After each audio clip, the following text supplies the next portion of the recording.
Hey everybody, it's day 12 of our meteorology unit, and in today's video we're going to be discussing rain shadows. So in this video we'll take a look at what rain shadows are and what causes them. Next we'll take a look at the two very different environments that are created when a rain shadow occurs. And last we'll get some practice in by looking at a number of Regents practice questions. So in order to understand what a rain shadow is, first let's just review a couple key concepts related to rain shadows, but just related to cloud formation in general. So a couple of things that you already know, but just to remember for today. So remember that warm air can hold more water vapor than cold air. There's more space between the air particles, so that's more room for the water vapor to fit. If the air temperature drops, that air is going to be able to hold less water vapor. So as air increases its altitude, two things are going to happen. One, the temperature is going to decrease, and two, the air pressure is going to decrease. And lastly, if air does cool to its dew point, it's going to cause water vapor to form. The water vapor will condense and turn into real water, or liquid water, sorry. So I'm going to get some help from Regents questions in order to explain this. So remember what happens when a cloud forms if a continental polar air mass moves in and displaces a maritime tropical air mass. That warm, humid air is going to be forced up because it's less dense. And if that air drops in temperature to its dew point, then clouds are going to form and the water vapor is going to condense. As the air gets saturated, the air is going to get heavy, and that's going to cause precipitation to occur at fronts. So the same thing happens in a rain shadow, except instead of a polar air mass or a colder air mass coming in and displacing the warmer air mass, this time we actually have the topography coming and causing the air to increase its altitude. So if I had wind blowing in this direction, let's say like maybe this was an ocean and this was blowing onto an island, the warm humid air is going to have nowhere to go once it gets to this mountain range except to go up. And as that warm humid air goes up, remember its temperature is going to decrease, there's going to be less air pressure, and that's going to cause the air to expand even further and cool even further.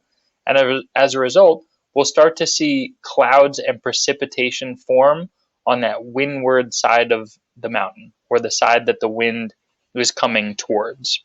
So remember, the air is cooling as it travels over that topography. It's not going to be able to hold that water vapor, so it's going to drop it in a form of precipitation. And then once that air goes over the mountain range, well, then it is going to be able to decrease in its altitude. And as it decreases in its altitude, we'll pretty much have the exact opposite of what happened on the windward side happen. So as the air goes further down the mountain, there's going to be more air pressure, which is going to cause the air to compress a little bit more, and that's going to increase the temperature of the air.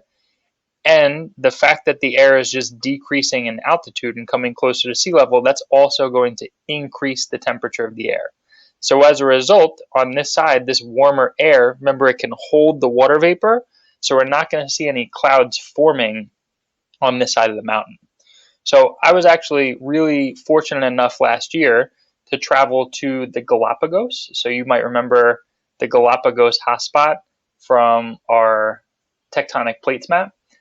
So I was able to travel there, and it is really a hotspot of diversity, and it has all of these different ecosystems. And there was one island in particular where there was a rain shadow that was created. So I stole this map of the Galapagos island chain from the June 2013 Earth Science Regents, and my tour guide gave us a lesson on this rain shadow, and he told us that the planetary winds come from the southeast end of this Santa Cruz Island. And right in the middle of this island, there's a very big mountainous region. And as a result, we have this rain shadow being created. So as the wind blows over the water, it's right on the equator. So that's going to be generating a lot of water vapor as that air heats up. As it hits that mountain, that air is going to cool. It's going to be under less pressure, so it's going to expand and cool even further. That's going to cause rain to fall on this side of the mountains. And then as the air decreases in altitude and comes down the mountain on the leeward side, we're going to have a rain shadow on that opposite side, or it's going to be very much like a desert. So I actually took a video of myself when I was there. So we're going to take a little class trip now, and we're going to meet Andy down the Galapagos Islands. So I'll see you in a couple minutes. We are in the Galapagos Highlands, and this is in the southeast of Santa Cruz Island. So what's happening is that the sun is heating up the ocean, causing all that water to evaporate. As it warms up, it's going to hit the mountains because of the wind. It's going to rise up, it's going to cool, and it's going to form all these clouds. So in Santa Cruz, in the southeast part, it's very cloudy. It's going to rain a lot. It's going to give us all this vegetation, and then when we get all this vegetation, we can feed animals. So here we're going to get gigantic, monstrous, Galapagosian giant tortoises. And this is all just because of that ocean water rising, raining down, and then after it rains here, there's not going to be any more moisture in the air when it gets to the northwest side of the island. So they don't have any tortoises down there. They just get these land lizards that can survive in really arid, dry environments. So I'm on Santa Cruz Island in the Galapagos, and these winds are blowing from the southeast to the northwest, and they're coming from that direction over there where the highlands are. So as the air hits those mountains, the warm, humid air is going to be forced up. That's why we see all those clouds over there. It's going to drop the rain, which is going to make the landscape there really lush. And then once the air and the wind gets to here, there's no more moisture in the air. So this whole surrounding area is going to be super arid, super dry, and that's what we call a rain shadow. So right now we're standing in the middle of a rain shadow, an area that doesn't get any moisture because it's all dumped as it climbs up those mountains there. Panning the beautiful landscape. Okay, welcome back. Hope you had a good time down in the Galapagos Islands.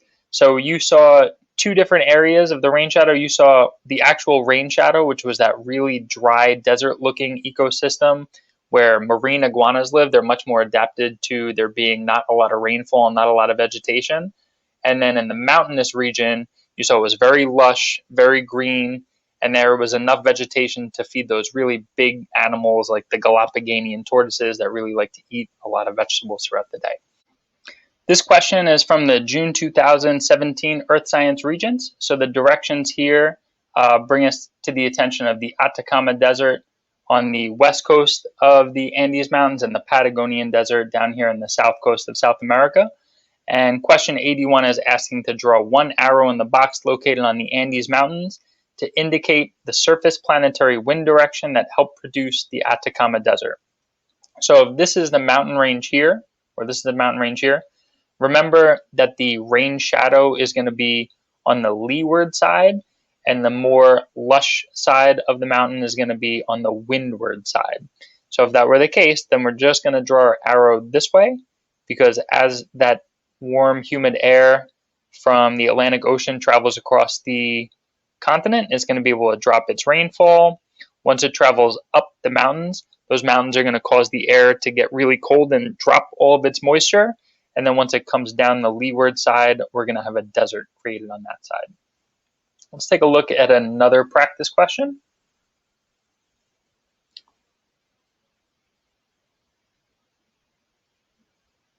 All right, this comes from the January 2020 Regents exam.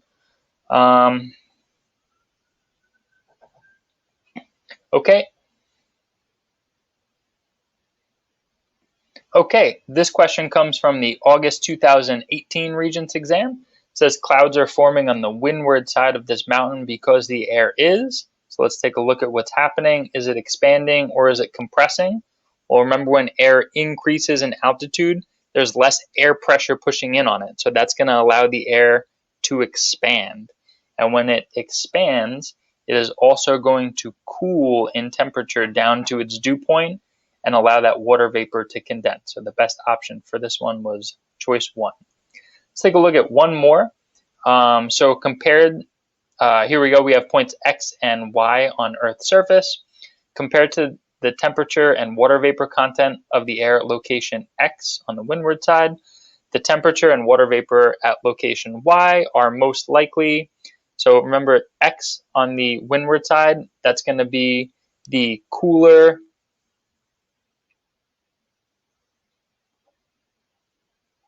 Let's take a look at one more. This one's from August 2019, and we have points X and Y representing locations on Earth's surface.